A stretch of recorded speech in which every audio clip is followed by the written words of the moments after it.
بسم اللہ الرحمن الرحیم۔ اب دیکھیں، کون سوچ سکتا تھا کہ ایک سال میں پاکستان اتنا بدل جائے گا۔ سب نے کچھ نہ کچھ اپنی آنکھوں کے سامنے بدلتے دیکھا ہے، لیکن جتنی تیزی سے یہ تبدیلیاں ہوئیں، اس کے بعد اپنی آنکھوں پر اعتبار کرنا مشکل ہو رہا ہے۔ بعض دفعہ انسان کی معمولی غلطی یا صورتحال کی غلط ریڈنگ اسے آسمان سے زمین پر لے آتی ہے۔ کم لوگوں کو یاد ہوگا کہ یوسف رضا گیلانی وزیر اعظم تھے تو ایک دن فیصلہ ہوا کہ وہ خود کو اصلی وزیر اعظم سمجھنا شروع ہو گئے، لہذا ان سے چھٹکارا ضروری ہے، ورنہ جو راستہ راجہ پرویز اشرف کے لیے نکالا گیا وہ گیلانی صاحب کے لیے بھی موجود تھا۔ راجہ کے دور میں سوئٹزرلینڈ کو وہ خط لکھ دیا گیا جسے نہ لکھنے کی وجہ سے گیلانی صاحب کو توہین عدالت کا سامنا کرنا پڑا اور وہ 5 سال کے لیے نااہل ہو گئے۔ اپنے تئیں گیلانی صاحب صدر اور آئین کے ساتھ وفاداری نبھا رہے تھے، لیکن واقفان حال کہتے ہیں کہ وجہ کچھ اور تھی۔ وجہ چند ماہ پہلے پیدا ہوئی تھی جب صدر زرداری کے ذاتی دوست جو FIA میں افسر تھے کی ایک درخواست گیلانی صاحب نے منظور نہ کی تھی۔ اس درخواست میں کہا گیا تھا کہ انہیں اگلے گریڈ میں ترقی کے لیے ضروری کورس سے استثناء دیا جائے۔ گیلانی صاحب نہ مانے۔ گیلانی صاحب کو علم تھا کہ وہ افسر زرداری صاحب کے قریب تھے۔ گیلانی صاحب بھی خود کو اس طرح وزیر اعظم سمجھ بیٹھے تھے جیسے کبھی محمد خان جنیجو نے سمجھ لیا تھا۔ سابق وفاقی سیکرٹری انور محمود اکثر یہ واقعہ سناتے ہیں کہ جنیجو نے 2-3 کام ایسے کیے تھے صدر ضیاء جن کی توقع نہیں کر سکتے تھے۔ ایک تو جب جنیجو تک یہ خبر پہنچی کہ ان کے وزیر خارجہ صاحبزادہ یعقوب علی خان نے ان سے اجازت لیے بغیر آرمی ہاؤس جا کر جنرل ضیاء سے ملاقات کی تھی تو اپنی برطرفی کی خبر صاحبزادہ کو رات 9 بجے خبر نامے سے پتہ چلی۔ دوسرے، جنرل ضیاء اپنے کوک یا ڈرائیور کی سرکاری ملازمت سے ریٹائر ہونے کے بعد توسیع چاہتے تھے۔ وزیر اعظم جنیجو نے اس فائل کو مسترد کر دیا جس پر جنرل ضیاء اکثر افسردہ پائے جاتے تھے، اور پھر جنیجو نے اوجڑی کیمپ میں انکوائری کے بعد بڑے بڑے جرنیلوں کو معزول کرنے کا فیصلہ کیا ہوا تھا۔ یوں جنیجو جیسا ایک عام وزیر اعظم بھی جنرل ضیاء کے لیے اتنا بڑا خطرہ بن گیا کہ آخر ان کی حکومت برطرف کی، اور پھر جو ہوا وہ تاریخ ہے۔ اکثر سیاسی وزیر اعظم کچھ عرصے بعد خود کو اصلی وزیر اعظم سمجھنا شروع کر دیتے ہیں، کیونکہ یہ سب لوگ جب دوسروں کے کندھے پر چڑھ کر آتے ہیں تو انہیں اتارنا آسان ہو جاتا ہے۔ جنیجو ایک جنرل کی مہربانی سے وزیر اعظم بنے، لیکن ان کے کوک کو توسیع نہ دی تو پھر اگلا بندہ اپنی انسلٹ محسوس کر کے کندھوں سے اتار دے گا، چاہے نتائج کچھ بھی ہو۔ یہی کچھ اگر یاد ہو تو نواز شریف کے ساتھ ہوا جب پہلے دور حکومت میں وہ صدر اسحاق اور فوج کے کندھوں پر بیٹھ کر آئے اور انہی کے خلاف سٹینڈ لے بیٹھے، جس کا نتیجہ اسی صدر کے ہاتھوں برطرفی کی شکل میں نکلا جس سے حلف لیا تھا۔ یوں گیلانی بھی زرداری صاحب کی مہربانی سے وزیر اعظم بنے تھے۔ یہ الگ بات کہ زرداری صاحب نے امین فہیم کو سندھ سے پیپلز پارٹی کے پلیٹ فارم سے وزیر اعظم نہیں بننے دیا تھا، انہیں پنجاب سے وزیر اعظم درکار تھا۔ شاہ محمود قریشی زیادہ بہتر نہیں تھا۔ گیلانی نے قریشی کی طرح ان کی پیٹھ میں چھرا نہیں مارا جیسے وزیر خارجہ قریشی نے امریکن جاسوس ریمنڈ ڈیوس کے وقت مارا تھا۔ زرداری کی دور اندیشی کو داد نہ دینا زیادتی ہوگی۔ اسی طرح عمران خان کو بھی ایک دن لگا کہ اس ملک کے اصل حکمران تو وہ ہیں، لوگوں نے انہیں ووٹ دیے ہیں، وہ اب اپنے فیصلے خود کیا کریں گے، وہ اب جنرل باجوہ سے پوچھ کر حکومت نہیں چلائیں گے، اور یوں تاریخ نے خود کو دہرا دیا۔ 6 اکتوبر 2021 کو نئے DGISI کا اعلان جنرل باجوہ نے کیا۔ عمران خان نے اس پر سٹینڈ لے لیا، وہ بھی خود کو جنیجو، نواز شریف اور گیلانی کی طرح اصلی وزیر اعظم سمجھ بیٹھے تھے۔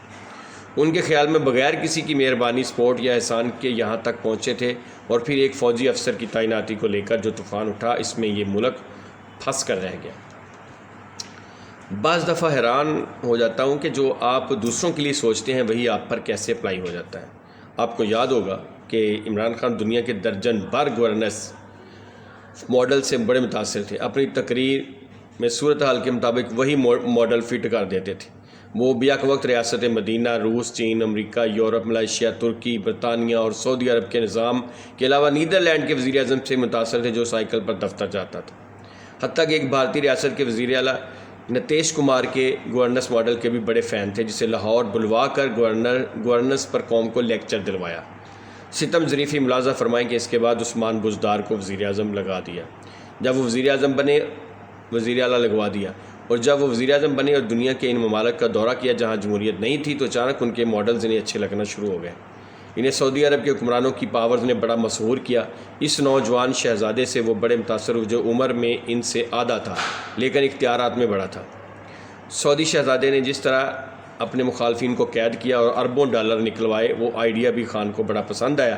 وطن لوٹے تو کہا کہ سعودی بادشاہ والی پاورز ہوں تو پھر ہی کام چلے گا۔ چین گئے تو انہیں چین کا ون پارٹی سسٹم اچھا لگا، جہاں کسی بھی چور ڈاکو کو پھانسی پر لٹکا دیا جاتا ہے۔ ہر تقریر میں کہنا شروع کر دیا کہ چین میں ہر سال کرپٹ وزیروں کو پھانسی دی جاتی ہے، جبکہ وہ کسی کو جیل میں ڈالیں تو عدالتیں انہیں ضمانت پر رہا کر دیتی ہیں۔ وہ روس کے صدر کی پاور سے بڑے متاثر ہوئے، جہاں مسٹر پوٹن نے برسوں سے اقتدار پر اپنی گرفت مضبوط کر رکھی ہے۔ اگر کچھ لندن بھاگ گئے تو انہیں وہاں زہر دلوا کر مروا دیا گیا۔ وہ زیادہ متاثر ترکی کے صدر طیب اردوان کے طرز حکمرانی سے ہوئے، جو پارلیمانی کی بجائے صدارتی نظام لے آئے اور ساتھ ہی قانون بنا دیا کہ جو صدر پر تنقید کرے گا اسے جیل کی سزا ہوگی۔ جو عمران خان نے پاکستان میں بحث چھیڑ دی کہ یہاں بھی صدارتی نظام ہو اور صدر عمران خان ہو اور تنقید پر جیل کی سزا ہو۔ سوشل میڈیا کو کنٹرول کرنے کے لیے بھی وہ سعودی، روسی، چینی اور ترک ماڈل سے متاثر تھے، جہاں سوشل میڈیا پر نازیبا کومنٹس یا ٹرولنگ پر اٹھا کر جیل میں ڈال دیا جاتا تھا۔ عمران خان نے سوشل میڈیا کنٹرول کرنے کے لیے FIA کو بہت پاورز دیں تاکہ مخالفین کو جیل میں ڈالا جائے۔ DGIFA بشیر میمن سے انہیں ایک گلہ یہ بھی تھا کہ وہ ان کے ناقدین کو سوشل میڈیا پر بشرا بیگم پر تنقیدی پوسٹ کو دہشت گردی قرار دے کر کارروائی نہیں کرتے۔ بشیر میمن نے انکار کر دیا کہ کل یہ قوانین آپ کے خلاف بھی استعمال ہو سکتے ہیں۔ انہیں نافرمانی پر گھر بھیج دیا گیا۔ اب PTI کے ہزاروں ورکرز اپنی سوشل میڈیا پوسٹوں کی وجہ سے اسی انجام سے اب دوچار ہو رہے ہیں جس کا خواب کبھی وزیراعظم نے مخالفین کے لیے دیکھا تھا۔ عمران خان اپنے سیاسی ناقدین اور صحافیوں کو کنٹرول کرنے کے جو چینی، سعودی، ترکش، روسی انداز کی پاور چاہتے تھے وہ ان کی قسمت میں نہ تھیں، لیکن اب ان کے ورکرز پر استعمال ہو رہے ہیں۔ یہ خواب خان صاحب نے دیکھا تھا، لیکن اس کی تعبیر کا شکار ان کے اپنے پارٹی ورکرز ہو رہے ہیں۔ بس اتنا پوچھنا تھا کہ ہونا آرام ہے۔